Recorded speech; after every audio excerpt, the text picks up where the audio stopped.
여정은 캐나다의 하느님 말씀 국제 종교교육센터에서 기획한 가톨릭 신앙 연구 안내 프로그램 가운데 첫 번째로 나온 평신도를 위한 성서 공부 교재이며, 본 영상물은 한국 가톨릭 생활 성서사에서 출간된 성서의 길을 따른 여정을 요약하였습니다.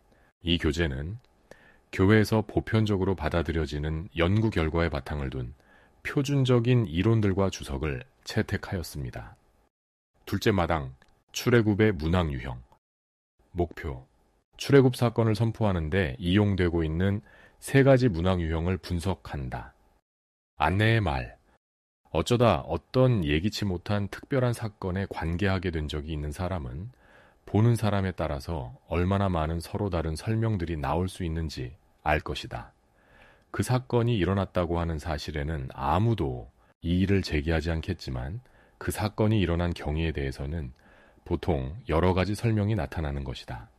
출애굽은 그 본질상 들으려는 모든 사람들에게 선포되고 포고되고 전파되어야 할 기쁜 소식이었으며, 세 세대대로 전수되어야 할 사건이었다.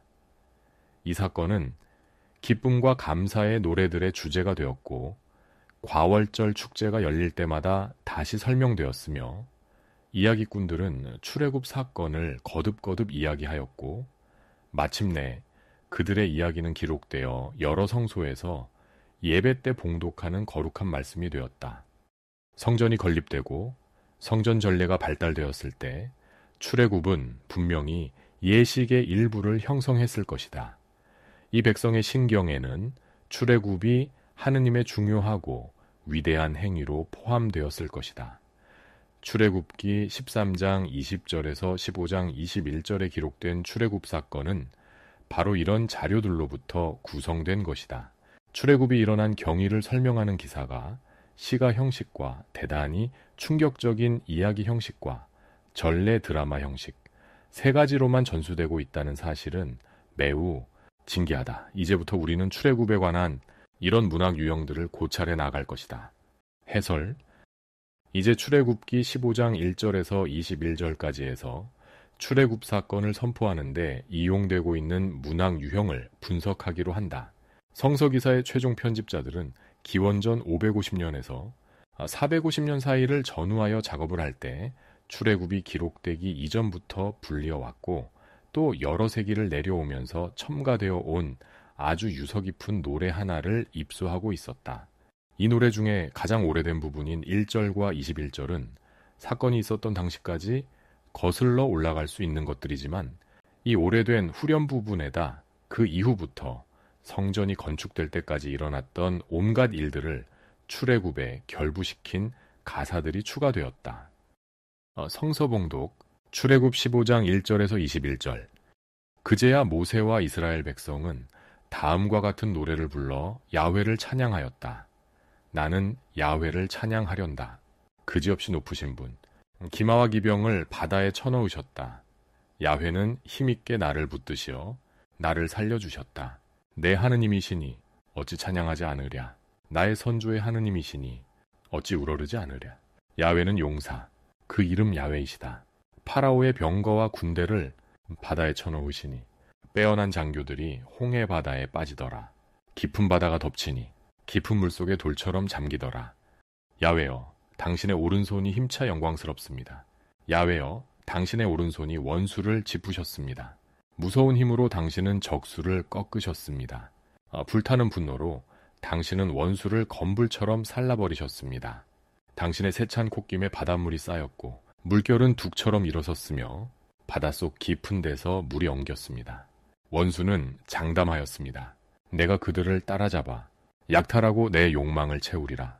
칼을 뽑아들고 이 손으로 쳐부수리라. 그러나 당신께서 바람을 일으키시자 바다가 그들을 덮어버렸습니다. 모두들 거센 물결 속에 납덩이처럼 잠겼습니다. 야훼여, 신들 중에 당신 같은 분이 어디 있겠습니까? 누가 당신처럼 거룩하며 영광스럽겠습니까? 당신께서 해내신 놀라운 일에 모두들 두려워 떨며 찬양을 드립니다. 당신께서 오른팔을 뻗으시니 땅이 그들을 삼켰습니다. 당신께서 손수건지신 이 백성, 당신은 사랑으로 이끌어 주시고 힘있는 손으로 그들을 당신의 성소로 인도해 주십니다. 이 소식을 듣고 만방이 술렁거립니다. 블레셋 주민은 겁에 질리고 에돔의 두목들은 놀라고 모압의 권력가들은 떨며 가나안 주민들은 모두들 기가 죽었습니다. 덮쳐오는 두려움에 사로잡혔습니다. 야훼여, 당신의 백성이 지나가기까지, 당신께서 불러내신 백성이 지나가기까지 모두들 당신의 억센 팔을 보고 돌처럼 말문이 막혔습니다. 당신께서는 그들을 데려다가 당신의 산 위에 심으십니다. 야훼여, 이곳이 바로 당신께서 계시려고 마련하신 곳, 주여, 당신께서 손수 지으신 성소가 아닙니까?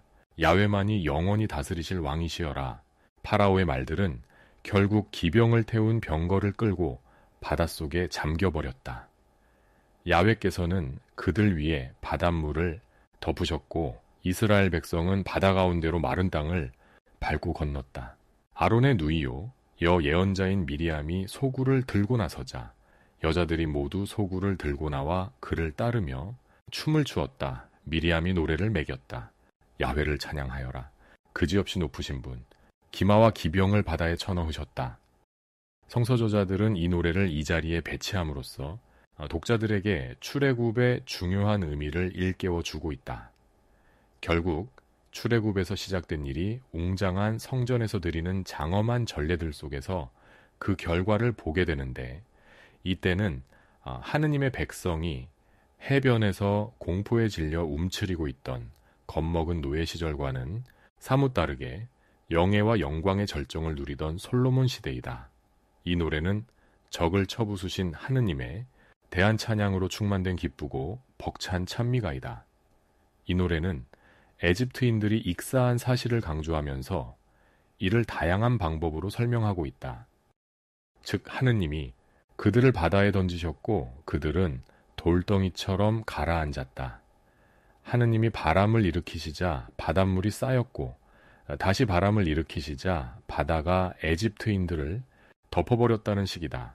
여기에는 땅이 그들을 삼켜버렸다는 이야기도 나온다. 12절의 경우 과연 그것이 에집트인들을 지칭하고 있는 것인지는 분명치가 않다. 시인은 어디까지나 시인일 뿐 역사가는 아니다. 이 노래는 황홀경에 도취되어 있으며 그것이 기리고 있는 출애굽 사건의 경이로운 면들을 묘사하는 다양한 표상 이외에 다른 것을 여기에서 기대해서는 안 된다. 이제 출애굽의 야훼계 전승 부분과 제관계 전승 부분을 구분하여 분석하기로 한다. 최종 편집자들은 기록된 두 종류의 출애굽 전승을 가지고 있었는데, 하나는 구전문학으로 오랫동안 존속해오다가 비교적 일찍이 기록으로 정착된 듯하고, 다른 하나는 성전 예식 때 출애굽의 전래극으로 각색되었던 것 같다.